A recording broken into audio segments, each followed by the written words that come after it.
ഞാനിന്ന് വീഡിയോ എത്രയും പെട്ടെന്ന് എടുക്കണം എന്ന് തീരുമാനിച്ചത് നിങ്ങൾക്ക് വേണ്ടി ഒരു ഉപദേശം തരാനാണ്. ഇതൊക്കെ പലതവണ നിങ്ങൾ പലരിൽ നിന്നും കേട്ടിട്ടുണ്ടാവാം. പക്ഷെ നമ്മുടെ അനുഭവങ്ങളിലേക്ക് ഓരോന്ന് വരുമ്പോഴാണ് നമ്മൾ ഇതൊക്കെ പറ്റി അതിൻ്റെ ഒരു തീവ്രത മനസ്സിലാക്കുക. ഞാൻ കാര്യത്തിലേക്ക് കിടക്കാം. നമ്മളിപ്പോൾ സാമ്പത്തികമായി വളരെ പരാധീനതയിൽ നിൽക്കുന്ന ആളുകളാണ് പലപ്പോഴും നമ്മുടെ നാട്ടിലൊക്കെ ഉള്ളത്. അപ്പോൾ ഏത് വഴിക്കുണ്ട് എന്തെങ്കിലും ലോണുകൾ സംഘടിപ്പിക്കാൻ എന്ന ഉദ്ദേശത്തിലാണ് നാം എല്ലാം. ആവശ്യത്തിന് സിവിലുള്ള ആളുകൾ ഏതെങ്കിലും തരത്തിലുള്ള ലോൺ ഒപ്പിക്കാൻ വേണ്ടി ഓൺലൈൻ ആപ്പുകളെ അല്ലെങ്കിൽ ഏതെങ്കിലും ഈ ബജാജ് ഫിനാൻസ് പോലെയുള്ള സംഗതികളൊക്കെയാണ് ആശ്രയിക്കാറുള്ളത്. അതിൽ ഏറ്റവും വലിയ ഒരു ഹൈലൈറ്റ്, ഏറ്റവും വലിയൊരു പ്രത്യേകത എന്താണെന്ന് വെച്ചാൽ, നമ്മൾ ആരുടെയും മുമ്പിൽ കൈനീട്ടേണ്ട ആവശ്യമില്ല. നമ്മുടെ പേപ്പർ ഒരു വർക്കുകളൊന്നും തന്നെ ചെയ്യേണ്ടതില്ല. എല്ലാം ഓൺലൈൻ പ്രോസസ്സിംഗ് ആണ്.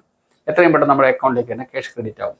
അതുകൊണ്ടാണ് പലരും ഈ ഓൺലൈൻ ആപ്പുകളിലും ഈ ബജാജ് ഫിനാൻസ് പോലെയുള്ള അല്ലെങ്കിൽ പേടിഎം പോലെയുള്ള ഇതിലൊക്കെ നമ്മൾ ഈ കച്ചവടക്കാരായിട്ടുള്ള ആളുകൾക്കൊക്കെ അത്തരം സംവിധാനങ്ങൾ കറക്റ്റ് ആണെങ്കിലും സാധാരണ ആളുകൾക്ക് അധികവും ഈ ഓൺലൈൻ ആപ്പുകളാണ്. വിശ്വസനീയമായ ഒരുപാട് ആപ്പുകൾ ഓൺലൈനിലുണ്ട്. ലോൺ എടുക്കുന്നതിൽ തെറ്റില്ല. അത് കൃത്യമായി തിരിച്ചടച്ചാൽ നിങ്ങളുടെ സിബിൽ സ്കോർ കൃത്യമായി വർദ്ധിക്കുകയും ഓരോ തവണ എടുക്കുമ്പോഴും നിങ്ങൾക്ക് പണം കൂട്ടി കിട്ടുകയും ചെയ്യുന്ന അവസ്ഥയൊക്കെ ഉണ്ട്. ഇതൊക്കെ ശരിയാണ്. പക്ഷേ എൻ്റെ ഒരു സുഹൃത്ത് ഈ ഓൺലൈൻ ആപ്പുകളൊക്കെ ഉപയോഗിക്കുന്ന ആളുകൾക്ക് നമ്മൾ എന്താണോ സ്ഥിരമായി ഉപയോഗിക്കുന്നത്, ഏത് സംഗതികളാണോ നമ്മളിപ്പോൾ ഓൺലൈനിൽ സെർച്ച് ചെയ്തുകൊണ്ടിരിക്കുന്നത്, അതുമായി റിലേറ്റഡ് ആയിട്ടുള്ള എല്ലാ സംഗതികളും നമുക്കിങ്ങനെ അതിനം പരസ്യങ്ങളായി വന്നുകൊണ്ടിരിക്കുന്നത്. അത് ഗൂഗിളിൻ്റെ ഒക്കെ ഒരു പ്രത്യേകതയാണ്. നമ്മൾ എന്താണോ സെർച്ച് ചെയ്തുകൊണ്ടിരിക്കുന്നത് ഗ്രാസ്പ് ചെയ്യും. അതൊക്കെ സ്വാഭാവികമായിട്ടും അങ്ങനെ എല്ലാവർക്കും വരുന്നത്. അങ്ങനെ ഇദ്ദേഹം ഇങ്ങനെ നിരന്തരം ലോൺ എടുത്തുകൊണ്ടിരിക്കുന്ന ആളാണ്. അതുകൊണ്ട് ഒരു ഓൺലൈൻ ആപ്പിൻ്റെ പരസ്യം വന്നു, അത് ഇൻസ്റ്റാൾ ചെയ്തു. ക്ലിക്ക് ചെയ്ത ആ സമയത്ത് തന്നെ 2400 രൂപ അക്കൗണ്ടിൽ ക്രെഡിറ്റ് ആയി, ലോണായിട്ട് കിട്ടി.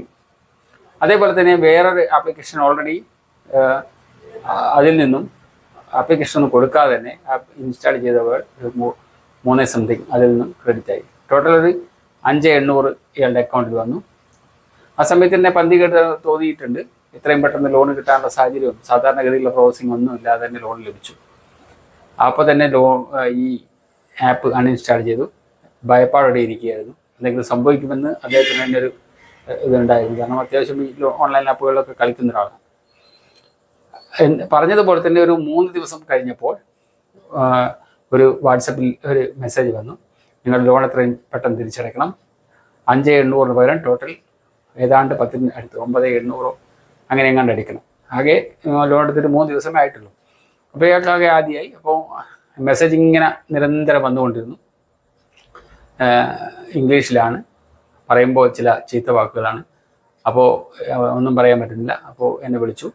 അങ്ങനെ ഇതായിട്ട് നോക്കിയപ്പോൾ പിന്നെ അടുത്തത് നമ്മൾ പറഞ്ഞു കേട്ടിട്ടുള്ളത് പോലെ ഇദ്ദേഹത്തിൻ്റെ ഫോട്ടോ, ഒരു ലേഡിയുടെ ഫോട്ടോ, പിന്നെ നേക്കഡായിട്ടുള്ള കുറച്ച് ചിത്രങ്ങൾ, അങ്ങനെ ഒരു ഭീഷണി സ്റ്റൈലിലേക്കൊക്കെ സംഗതി മാറിക്കൊണ്ടിരിക്കുകയാണ്. ഇവരാണെങ്കിൽ ആകെ പേടിച്ച് വല്ലാത്തൊരവസ്ഥയിലായി. അപ്പോൾ പരമാവധി നമുക്ക് പറ്റുന്ന രീതിയിലൊക്കെ നമ്മൾ പറഞ്ഞു. എന്നിട്ടും അവന് ബോധ്യപ്പെടാത്ത അവസ്ഥയിൽ സ്റ്റേഷനായി ബന്ധപ്പെട്ടു. ഉദ്യോഗസ്ഥരൊക്കെ സംസാരിച്ചപ്പോൾ ഇത് നിരന്തരമുള്ള സംഭവങ്ങളാണ്, നമുക്കൊന്നും ചെയ്യാൻ പറ്റില്ല. കാരണം ഏതെങ്കിലും പാവപ്പെട്ട ആളുകളിൽ നിന്ന് 5-6 അക്കൗണ്ടും 5-10 സിമ്മും സംഘടിപ്പിച്ച് ഏതെങ്കിലും ഒരു സ്ഥലത്തിരുന്ന് അവർ പിടിക്കപ്പെടാത്ത രീതിയിൽ ഇവരിങ്ങനെ ഈ പ്രവർത്തനം നടത്തിക്കൊണ്ടിരിക്കുകയെന്നാണ് പരിചയത്തിൻ്റെ അടിസ്ഥാനത്തിൽ അദ്ദേഹം പറഞ്ഞത്. ഇതുമായിട്ട് ബന്ധപ്പെട്ട് ഈ ഉദ്യോഗസ്ഥൻ മുമ്പ് ഒരു സ്റ്റേഷനിലിരുന്ന കാലത്ത് ഇതിൻ്റെ പിറകെ കുറേ പോയതാണ്. അതുകൊണ്ട് ഇതിൻ്റെ അനുഭവ പരിജ്ഞാനം അദ്ദേഹത്തിനുണ്ട്.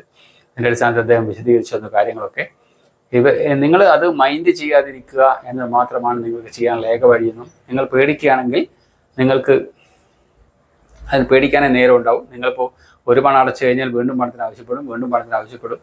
എത്രത്തോളം നമ്മൾ കറവ പശു പോലെ ഇതിങ്ങനെ ചെന്നുകൊണ്ടിരിക്കും എന്നുള്ള. അപ്പോൾ നമ്മൾ വേറെ ചാറ്റ് ചെയ്തപ്പോൾ അദ്ദേഹം പറഞ്ഞു, നമ്മൾ പറഞ്ഞു ഇങ്ങനെ വാങ്ങിയ എമൗണ്ട്, അതായത് 5880 രൂപേണ്ടതാണ്, ആ എമൗണ്ട് തിരിച്ചടയ്ക്കാൻ നമ്മൾ തയ്യാറാണെന്ന് പറഞ്ഞു. അപ്പോൾ അത് വേണ്ട, 5800 വേണ്ട, 4013 അടയ്ക്കാൻ പറഞ്ഞു. അതായത് ഒരു ലോണിൻ്റെ ഇൻട്രസ്റ്റും മുതലും കൂടിയ പൈസയാണ് പറയുന്നത്. വേറെ ലോണ് 5818. അതിനെപ്പറ്റി സംസാരമില്ല. അങ്ങനെ ഇതിപ്പോൾ ടോട്ടൽ എമൗണ്ട് പിടിച്ചെടുക്കാനുള്ള പരിപാടിയാണ് മനസ്സിലായി. അപ്പോൾ നമ്മൾ ഈ കാര്യങ്ങളൊക്കെ മെൻഷൻ ചെയ്തു, സംസാരിച്ചു. അതിൻ്റെ അടിസ്ഥാനത്തിൽ 5880 രൂപ അവസാനം അങ്ങോട്ടുള്ള ചാറ്റിലേക്ക് അവൻ ഇതുപോലെ സംബന്ധിച്ചു. ആപ്പ് ഓപ്പൺ ചെയ്യാൻ പറഞ്ഞു. ആപ്പ് ഓപ്പൺ ചെയ്യാൻ ആപ്പില്ല, അൺഇൻസ്റ്റാൾ ചെയ്തിട്ടുണ്ട്. അത് ഇൻസ്റ്റാൾ ചെയ്യാൻ ഇവനാണെങ്കിൽ ഭയങ്കര പേടിയുണ്ട്. കാരണം ഇനിയും പൈസ ക്രെഡിറ്റ് ആയാൽ അത് ബുദ്ധിമുട്ടാവും. അപ്പോൾ ഒരു സത്യസന്ധനായ ഒരാളാണ്. അതുകൊണ്ട് തന്നെ ഈ മുതലടയ്ക്കാൻ എടുത്ത എമൗണ്ട് അടയ്ക്കാനുള്ള സാധ്യത തെളിഞ്ഞു. 1098 രൂപ അവസാനം അവർ തന്നൊരു UPI ID അടച്ചു. അങ്ങനെ അടച്ചു കഴിഞ്ഞപ്പോൾ എല്ലാം ക്ലോസ് അല്ലേ എന്ന് ചോദിച്ചു. ക്ലോസ് ആണ്, ഓക്കെ എന്നൊക്കെ പറഞ്ഞു. പക്ഷെ വീണ്ടും മെസ്സേജ് വരണമെങ്കിൽ ബാക്കി പേയ്മെൻറ്റ് ചെയ്യണം പറഞ്ഞു. 5718 അടുത്ത എമൗണ്ട് അടയ്ക്കണം പറഞ്ഞിട്ടുള്ള പ്രശ്നം. അങ്ങനെ അടയ്ക്കാൻ സാധ്യമല്ല എന്ന് പറഞ്ഞ് ചാറ്റ് ചെയ്തിട്ട് ആ നമ്പർ ബ്ലോക്ക് ചെയ്തു. ഇന്ന് രാവിലെ വീണ്ടും വേറൊരു നമ്പറിൽ നിന്ന് ലോൺ അടയ്ക്കണം പറഞ്ഞ മെസ്സേജ് വന്നു തുടങ്ങി. ഇവൻ്റെ തലയും ഒരു നേക്കഡ് ഫോട്ടോ ആയിട്ട് വന്നു. തല മാത്രം ഇവൻ്റെ വെച്ചിട്ട് ബാക്കി ഭാഗം, അതായത് നമ്മൾ പത്രങ്ങളിലൊക്കെ വായിച്ച് നമുക്ക് ഒരുപാട് ആളുകൾ മുന്നറിയിപ്പുകളായി തന്നിട്ടുള്ള സംഗതികൾ നമ്മുടെ അനുഭവത്തിലേക്ക് വന്നു. അപ്പോൾ വീണ്ടും ഇവന് പേടിയായി തുടങ്ങി. കാരണം ഇപ്പം ഒരു 3-4 നമ്പറുകൾ ഇവർ ആദ്യം വാങ്ങി വെച്ചിട്ടുണ്ട്. സുഹൃത്തുക്കളുടേതായിട്ട് ബന്ധുക്കളുടേതായിട്ടൊക്കെ ഈ ലോൺ പ്രൊസീജിയർ എന്ന് നൽകി അവർക്ക് മെസ്സേജ് അയക്കുമെന്ന രീതിയിലുള്ള ഭീഷണി വന്നു. അപ്പോൾ ഈ ധൈര്യമായിരിക്കാൻ അങ്ങനെ പറഞ്ഞുകൊണ്ടേയിരുന്നു. അവസാനം എന്തായി, ഇന്ന് വൈകുന്നേരം വരെ വലിയ ഇഷ്യൂസ് ഒന്നും ഉണ്ടായിട്ടില്ല. ഇനിയും ഇഷ്യൂസുകൾ ഉണ്ടാകാം, നിരന്തരം ആ ബുദ്ധിമുട്ടുകൾ ഉണ്ടാവാം. അപ്പോൾ അതിനോട് ധൈര്യമായിരിക്കാൻ പറയുക എന്നല്ലാതെ, ധൈര്യമായി നമ്മൾ വളരെ കെയർഫുൾ ആയിരിക്കുക എന്നല്ലാതെ വേറെ ഒന്നും ചെയ്യാനില്ല. ഈ നമ്പർ കൊടുത്ത ആളുകളോട് ഈ സംഭവം സൂചിപ്പിക്കുക. ഇതൊക്കെയല്ലാതെ നമുക്ക് ഈ കാര്യത്തിലൊന്നും ചെയ്യാനില്ല. കാരണം ഈ എമൗണ്ട് കൊടുത്തു കഴിഞ്ഞാൽ അടുത്ത എമൗണ്ട് വീണ്ടും ആവശ്യപ്പെടും. ഞാൻ പറഞ്ഞു വരുന്നത്, നിങ്ങൾക്ക് ഇതൊരു മുന്നറിയിപ്പാണ്. നമ്മൾ പണമില്ലാത്ത സമയത്ത് ഏത് ആപ്ലിക്കേഷൻ എന്താണെന്നൊന്നും നോക്കാതെ പണം കിട്ടട്ടെ എന്നുള്ള അർത്ഥത്തിൽ ഇതിനൊക്കെ ആയിട്ട് പോയി ചാടുന്ന ഒരവസ്ഥയുണ്ട്. അപ്പോൾ വളരെ ശ്രദ്ധിക്കുക, ഇത്തരം കാര്യങ്ങൾ കെയർഫുൾ ആയിരിക്കുക, ഇത്തരം അബദ്ധങ്ങളിൽ പോയി ചാടാതിരിക്കുക. വെറുതെ ടെൻഷൻ വലിച്ച് വേറെ വലിയ സംഭവങ്ങളൊന്നും ഉണ്ടാവില്ല എന്നാ കുറേ കാലം നമ്മുടെ പിറകെ കാണുന്നവർ നമ്മളെ വിട്ട് അടുത്ത ഇരയും തേടി പോകും. ഇതേസമയം തന്നെ പലരും അവരുടെ ഇരകളായിട്ടുണ്ടാവും. കുറച്ചു കാലം നമ്മൾ ശ്രമിക്കും, പിന്നെ കിട്ടാണ്ടാവുമ്പോൾ അവർ പോയിക്കൊള്ളും.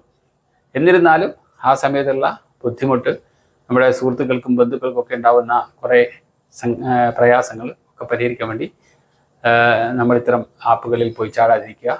എപ്പോഴും നമുക്ക് വിശ്വസനീയമായ ആപ്പുകളിൽ നിന്ന് നിർബന്ധമാണെങ്കിൽ മാത്രം ലോൺ എടുക്കുക. അല്ലെങ്കിൽ ധനകാര്യ സ്ഥാപനങ്ങളിൽ നേരിട്ട് പോയി ലോൺ എടുക്കുന്ന എന്തെങ്കിലും സംവിധാനത്തിലേക്ക് നമ്മുടെ ചിന്തകളെ മാറ്റി കൊണ്ടുവരിക. ഇതൊക്കെയാണ് ഇതിനു വേണ്ടി ചെയ്യാൻ പറ്റുക. ഈ ഓൺലൈൻ ലോകം വൻ ചതിക്കുഴികളിലാണ് നീങ്ങിക്കൊണ്ടിരിക്കുന്നതെന്ന ബോധ്യം നമ്മുടെ ഓരോരുത്തരുടെയും ഉള്ളിലുണ്ടായിരിക്കുക. Take care. Thank U.